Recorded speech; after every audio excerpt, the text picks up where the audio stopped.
दुलाराय बर' फरायसा आफादा जेब्लाबो सैथो आरो मोनसे बिसासनि आदाराव खामानि मावबोदों आरो मावगासिनो दङ। 2024 सनाव खौसेथिखौ लानानै जेला खोथा बाथ्रा सावरायनाय जादोंमोन, ब्रैथि खेबनि थाखाय विभिन्न लेयाराव विभिन्न फेसाव हाग्रामा महिलारी आरो UPPL दोलोनि दैदेनगिरि बिथांमोनजों एबसुआ सावरायदोंमोन आरो मोन्नैबो दोलोनि दैदेनगिरिफोरा गावबा गावनि लेभेलावबो सावरायदोंमोन। फैयै फैयै 2024 नि डिसेम्बर दानाव बेयो थाबथादों।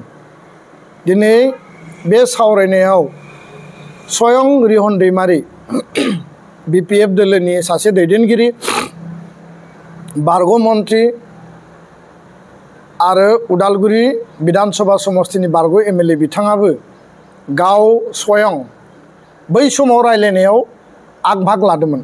इमानुएल मोसाहारि, रिहन दैमारी, रबिनसन मोसाहारि, खाम्फा बरगयारी, रबिराम नार्जारी साबा मेन दैदेनगिरि आरो बिनि गेजेराव रिहन दैमारी बिथाङा आंजोंबो आलादायै रायलायदों जे खौसे जायोबा मोजां आरो खौसेयै जोङो हान्थिलांनो हायोबा जोंनि जि जेंना, जोंनि जि भुल बुजाबुजि आरो BTR खौ आन्सलिक दोलोआ मजबुतै सामलायलांनांगौनि थाखाय जोङो रोखायै हाबा मावलांनो हागोन। बे खोथाखौ रिहन दैमारी आंनि सिगाङाव बुंदों। आरो दिनै फैयै फैयै जि 2024 नि डिसेम्बर दानाव जि थाबथानाय बा थाद'नाय, बियो 2025 नि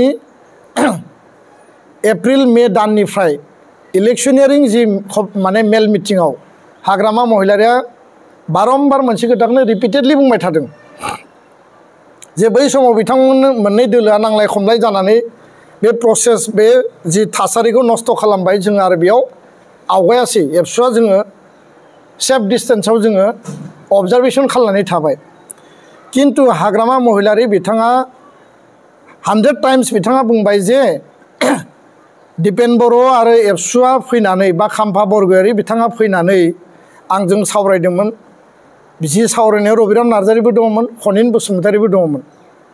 जे एबसुआ आंनियाव दायित्व लानानै थांदोंमोन हाग्रामा महिलारी आरो प्रमद बर' मोननै दोलोनि आफादगिरि मुरब्बीजों बिथांमोना जिरायहोगोन मोनसे टेबोलाव होननानै आंनियाव बुंनानै थांदोंमोन। बे खामानिखौ एबसुआ दिनैबो मावाखै, दिनैसिमबो मावनो हायाखै आरो एबसुआ मावोबा मोजां आङो आसाबादि होननानै बिथाङा फोरमायदों। आरो बे एखे खोथाखौ बर' थुनलाइ आफादनि आफादगिरि गाहाय नेहाथारिजों सावरायनाय समावबो हाग्रामा महिलारी बिथाङा बुंदों। रबिराम नार्जारी बिथाङा एबसुनि जुथुम्मा दतमायाव जेला जोंनियाव बाहागो लाहैयो, हाग्रामा महिलारी बिथाङा जे गावनो मेसेज हरदों जे एबसुजों बिथाङा जि रायलायदोंमोन बेखौ एबसुआ आवगायफिननांगौ होननानै रबिराम नार्जारी बिथाङाबो जोंनो फोरमायदों।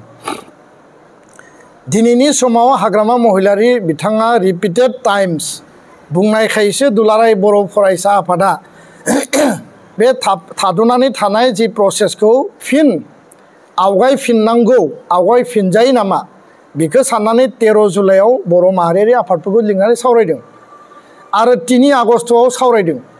बयबो एकमत बुंदों जे खौसे आरो गोरोबलायनाया जानांगौ। मा आधाराव बुजाबुजि जागोन, बोरै आवगायगोन बे उननि खोथा, किन्तु सावरायनाया जानांगौ आरो बेखायसो लाइजाम हरदों जोङो।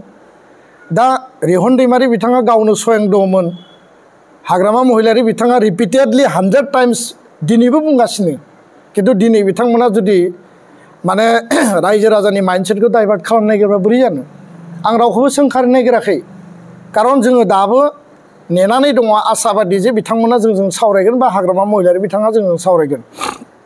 बेखायनो रिहन दैमारी, फ्रेस मोसाहारि बिथांमोना राजखान्थि दोलोआव दङ, बिथांमोना दिनै बिजाथि, बिथांमोना इलेक्सन केम्पेइनाव दङ। खोथाखौ बुंनांगौनि थाखाय जानला मानला खोथा बुंबा बियो थगायनाय जायो आरो जोङो रावखौबो सोंखारनानै परिबेसखौ गाज्रि खालामनो नागिराखै, खारन बुंनांगौबाथ' जोंबो बयबो हालायलायो। दा बेखायनो जोङो पजिटिभ मोनसे कनस्ट्राक्टिभ परिबेस लानानै जोङो दाबो नेनानै दङ आरो बिथांमोना सोरखौबा थेला थेलि खालामनायनि खोथाखौ साननाङा, सोरखौबा सोरजोंबा नारना हरनायनि खोथाखौ साननाङा। जों मोन्नैबो दोलोनि सायाव दाबो बिसासखौ लाखिनानै बे प्रसेसखौ जों दाबो नेनानै दङ। गोजोन्थों।